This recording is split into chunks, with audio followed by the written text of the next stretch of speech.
Time now for our Sunday Spotlight. If you're one of the moviegoers who drove The Butler to the top of the box office this weekend, you saw a remarkable story inspired by the late White House butler Eugene Allen, which inspired us to find Bill Hamilton, who just retired after an astounding 55 years in the White House, serving 11 presidents. ABC's Rena Ninan has his story. We have no tolerance for politics at the White House. You hear nothing, you see nothing. They done swore him to some kind of secret code. In the new movie, The Butler, Hollywood highlights the life of Eugene Allen, one of the men who served the first family behind the scenes. When the president come in, it doesn't make a difference whether he's Democrat or Republican. You're there for the president. It's a life Bill Hamilton can relate to. While not featured in the film, he's been working here since he was just 20, retiring at age 75 this past summer. An incredible half-century in the home of the most powerful man in the country. It's a part of history. Nixon resigned from the presidency. That was a hard time, and I didn't think I would be that when the president was assassinated happened. And to get the first black president, I didn't think it would have happened in my lifetime. Hamilton has served every president, from Eisenhower to Obama, working as the head storekeeper, part of the residence staff. What are some of the items that have been popular among presidents over the years? Oh, I don't know. Well, Clinton loved beef and hamburgers and stuff. And I know 41 didn't like broccoli.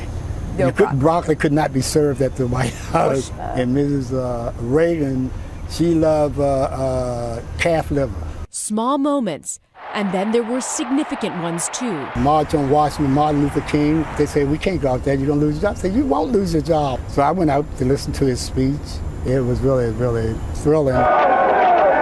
One of Hamilton's proudest moments came during the most painful periods in American history. What was it like being a black man in the White House during the Civil Rights Movement? Oh, it was very hard. They were promoting other people and wasn't promoting the blacks. So Hamilton gave the Johnson White House an ultimatum on behalf of the black butler staff. They wanted more pay or they wouldn't work at a state dinner. We're not going to work the state dinner. This is the only way we're going to get a raise. 2 days later, we had our raise. As one of the lead characters in The Butler, Oprah Winfrey was awed by their courage. Most people, when you hear the term butler, you think of a servant, you think of subservient, bowing down. The grace and nobility that it took to do that, to hold your head up every day. I just have a greater sense of pride for those men in that time. A time Hamilton says he'll never forget. 5 decades of White House memories, including a heartfelt farewell from the Obamas. Is there anything that you feel you're going to regret that will happen at the White House that you wish you were still there for? Yeah, Miss Clinton was the win. For a female president, just work for her. What do you think about Bill Clinton being First Lady? He's going to be telling a bunch of jokes. I'm trying to figure out how he's going to host the Senate Women's Luncheon. For this week, Rena Ninan, ABC News, Washington. What a record of service. And now we honor our fellow Americans who serve and sacrifice. This week, the Pentagon released the names of 3 soldiers killed in Afghanistan. That's all for us today. Thanks for sharing part of your Sunday with us. Check out World News with David Muir tonight. I'll see you tomorrow on GMA.